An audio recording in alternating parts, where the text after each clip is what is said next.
Hey there everyone, my name is Jim, and I'm filming this video on February 19th, 2023, 50 years to the date after Joe Frazier nearly drowned in a pool in the first Superstars competition.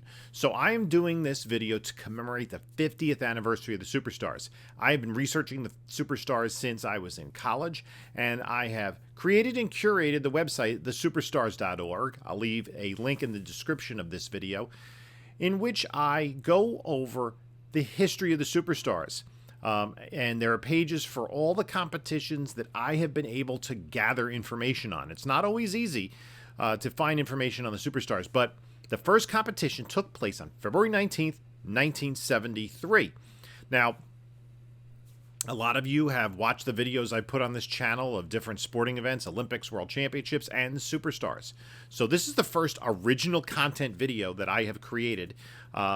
And if I do have more time, I would like to do more videos in this vein. But this is a special occasion because I have been a huge fan of the Superstars ever since I was a little kid. And as a 9-year-old, I saw Mike Schmidt and Dave Kingman lifting weights. And I said to my dad, I go, "What is that?" And I was hooked. I am probably the world's leading expert on the Superstars. So I have done tremendous amounts of research, so let's talk first about what happened 50 years ago today. Now, the Superstars had its genesis many years prior to that. Dick Button, who was the Olympic gold medalist in men's figure skating at both the 1948 and 1952 Winter Olympics, was awarded the AAU's James E. Sullivan Amateur Athlete of the Year Award as the nation's outstanding amateur athlete. And Button knew that he was not an all-around athlete. He was a great figure skater, but when it came to other sports, he was not as good. So it kind of put this kernel of an idea in his head as to who is the best all-around athlete. Fast forward to a magazine article with a picture of Edward Villela, the ballet dancer, and kind of like what makes up an athlete. A picture with the jockey Willie Shoemaker and the NBA star Wilt Chamberlain. And so Button, by the 1960s, had become a commentator on ABC Sports for figure skating events, starting with their coverage of the 1962 World Championships. And Button also participated in every Olympics that ABC covered starting in 1964. And he also started his own production company. Part of that was to produce professional figure skating events for athletes who had retired from Olympic level competition. That would not really catch on until the 1980s. But the other was to try to sell this idea of a professional sports decathlon. Initially, the networks all passed on it. And back then in the 1970s, there was ABC, there was NBC, and there was CBS. There was nothing else. There was no cable. There was no HBO. There were the three main networks, and that was it. There was no Fox even. So they all passed on it. But when ABC lost the contract to the NBA, they had a hole in their early season programming. Basically, the months of January and February and March between football and baseball. Now, the football season ended a little earlier than it does now because they only played 14 regular season games. And the college basketball was not as big a television draw as it would become starting in the 1980s. So NCAA basketball did not fill the airwaves the way that it would in later years. So ABC kind of had their weekend programming. They had the Professional Bowlers Tour that was on every winter and got very high ratings, and their seminal sporting program, Wide World of Sports. Now, contrary to what most people think, the Superstars was not part of the Wide World of Sports. It wasn't until ABC got the Superstars back in the early 90s that it was under the Wide World of Sports banner. The Superstars was always its own program. So Button got ABC to buy the idea, and the original concept was to take the 10 most popular sports on television and pick one representatives from each of those sports and then put them into 10 different sports that would be accessible to your average Joe, the kind of competitive, somewhat competitive athlete, something that they could participate in themselves. They could play tennis, golf, bowl, ride a bike, lift weights, run a half mile. All of those things were things so that a viewer at home could kind of see how they stacked up in some of these sports against these well-known professional athletes. Well, the 10 most popular sports at the time included the 4 main North American team sports: baseball, football, basketball, and ice hockey. As I said, bowling was a very popular sport on ABC. You also had golf, tennis, and boxing, auto racing, and the final sport that they included was to be horse racing. Well, initially golf representative, they approached Jack Nicklaus. He felt that he wouldn't be competitive. Arnold Palmer felt that he was too old, but Gary Player agreed to participate. And Will Shoemaker, the jockey, was supposed to represent horse racing. Shoemaker had an injury. He dropped out and was replaced by Jean-Claude Killy, the triple Olympic gold medalist from France at the 1968 Winter Olympics. Killy was starting a professional ski racing circuit, so he was considered a professional athlete at the time, and he was a very well-known personality. So then, kind of last minute, Gary Player was unable to participate due to injury. Now, Bob Seagren, who had won the 1968 Olympic gold medal in the pole vault, had heard of the idea and was very interested in participating. And the International Track Association, a professional track league, which ran for about 2 or 3 seasons, was just about to have their first meet, and ABC did cover some of the meets. So he was then considered a professional athlete through that avenue. And interestingly, IMG, Mark McCormick's agency, and McCormick really started the idea of representing athletes when he represented Arnold Palmer and through endorsements and everything made Arnold Palmer very rich. Seagren was the only athlete of the 10 that was not initially represented by IMG. So anyway, the 10 athletes were chosen. All 4 of the major North American team sports were represented by future Hall of Famers. Baseball had the 1972 MVP Johnny Bench. Football had the aging, although legendary quarterback John Unitas. Hockey had New York Rangers star Rod Gilbert. And basketball had Elvin Hayes, a young center who had gained a lot of attention at the University of Houston, where they ended UCLA's winning streak against Lou Alcindor, who later became Kareem Abdul-Jabbar. The rest of the athletes, Jim Stefanich was one of the premier professional bowlers at the time. Rod Laver was probably, at that point in time, the greatest tennis player of all time, having won the Grand Slam twice, both as an amateur and then later, after the Open era in 1968, as a professional. And Peter Rebson, who was a driver in both Formula One and Indy 500, represented auto racing. And Joe Frazier, who had recently lost his heavyweight championship to George Foreman, represented boxing. So they all convened in the town of Rotunda, West Florida, which was a planned community. Now, the corporation behind this planned community that developed Rotunda West gave each of the athletes a plot of land in the town in addition to whatever prize money they were able to win. What's really interesting, especially in light of the way that we look at sports today and even the way that it was in the late 70s, both hockey's Rod Gilbert and basketball's Hayes participated in the middle of their season. Like, I guess they had a few days off and just said, you know what, I'm going to head down to Rotunda and do all of this stuff, and then I'll join the team later. Completely unheard of. They probably didn't even know where they were going at the time.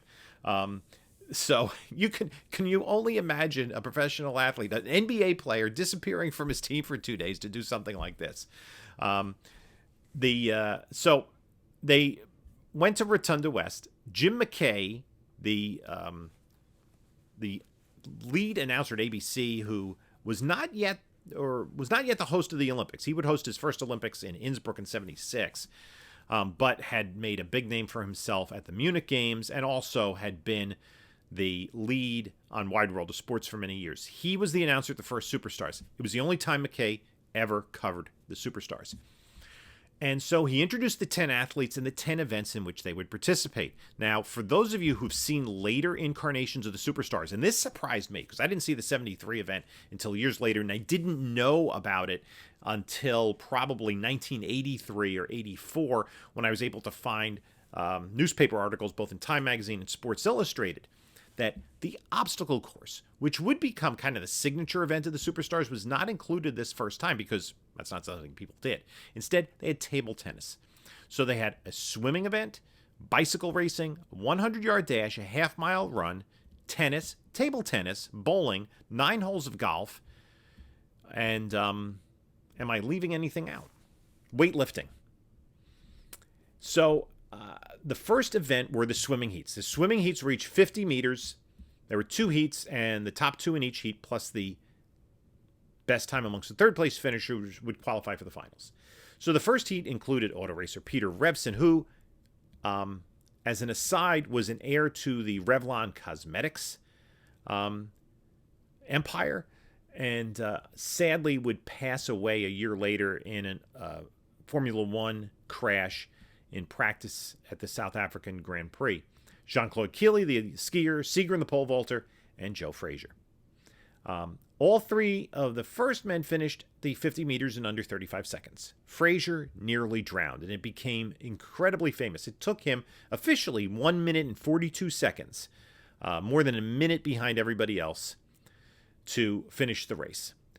So it was quite clear. Frazier didn't realize he didn't know how to swim.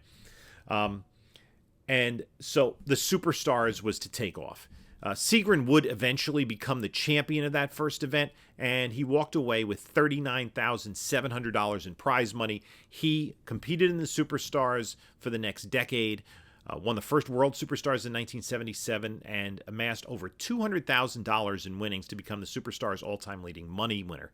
He also had an actor, not surprisingly, on ABC shows.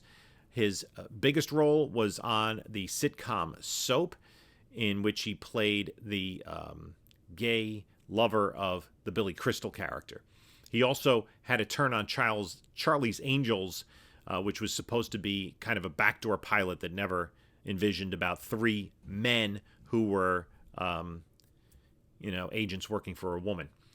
So Segrin won that first event in Rotunda. Now, the British Broadcasting Company was on hand to with their own commentators, and they showed the event on BBC. By the end of the year, the Britons had their own event, won by 400-meter hurdle 1968 Olympic gold medalist David Hemery. Quickly, competitions in the 1970s popped out throughout Europe, in Canada, Ireland, Australia, New Zealand, and it led in 1977 to the first World Superstars.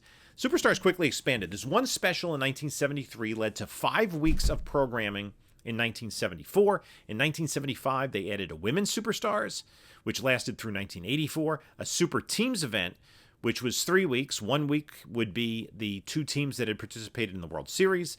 The other week would be the 2 teams that participated in the Super Bowl, and the winner of each of those weeks would face off against each other in the Super Teams final. Over the years, dozens and dozens, I think over 100 Olympic gold medalists have participated in Superstars. Football, baseball, basketball, hockey Hall of Famers. Some of the biggest names in sports in the 1970s across the globe, really, participated in Superstars. ABC held the contract through 1984, which time by 1984, they were down to just 2 weeks of competition, a men's event and a women's event. There were also celebrity superstars in the 1970s. One year it was won by Robert Duvall, who through a second-place finish in tennis and a win in bowling was fairly high up in the overall standings when he got to the finals because the celebrity winners qualified for the finals. And Kevin Dobson, who co-starred on the TV show Kojak, also participated and qualified for the 1977 Superstars final. If you're interested in digging more into some of these results, again, the link to my website, thesuperstars.org, is there. By 1985, NBC picked up the contract. It returned to ABC in 91, and it kind of petered out in the mid-90s. There was a brief revival from 1998 to 2002, and then a one-shot special. I think it was like about 2012, or maybe even earlier than that. And the BBC did a special as recently as 2012, which is now more than a decade ago. As I said, the Superstars occurred throughout the world, and it was really a phenomenon of its time. Obviously, in many ways, it would be difficult to reproduce it today because based on athletes' contracts. Actually, players from the New York Yankees were the first ones to have it specifically written in their contracts that they could not participate in the Superstars. I think a large part of that was because in the Super Teams competition in 1977, the Yankees faced off against the team that they had lost to in the 1976 World Series, the Cincinnati Reds. And for the only time in Super Teams history, the Cincinnati Reds won all 7 events of the Super Teams and kind of embarrassed the Yankees. I think that was why George Steinbrenner forbid his players from ever participating again, although Ron Guidry did get around that and didn't tell anybody and participated in 1980. There have been a lot of calls since the NFL's Pro Bowl is not really what it was to do a super teams or superstars type event.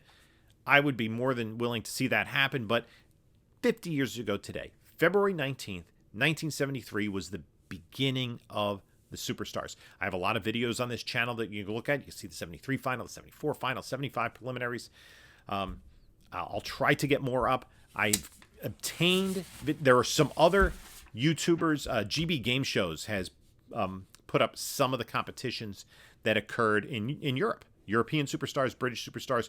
Those are interesting to look at and compare kind of how they ran the events to what we did here. Obviously, some of the events were different because of sports that were more popular there than are here.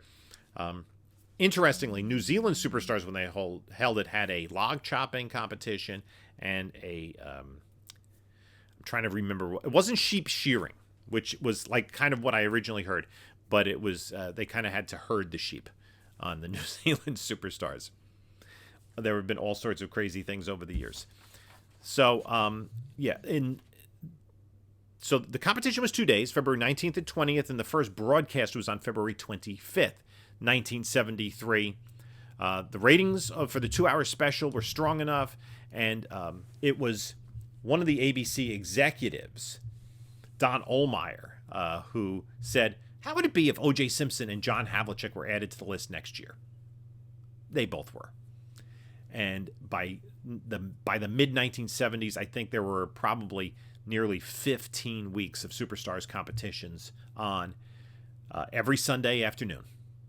And it was it continued that way on ABC, as I said, through 1984. After 82, the number, really, it was the United States Football League that their contract cut into the airtime that they could have had for the Superstars.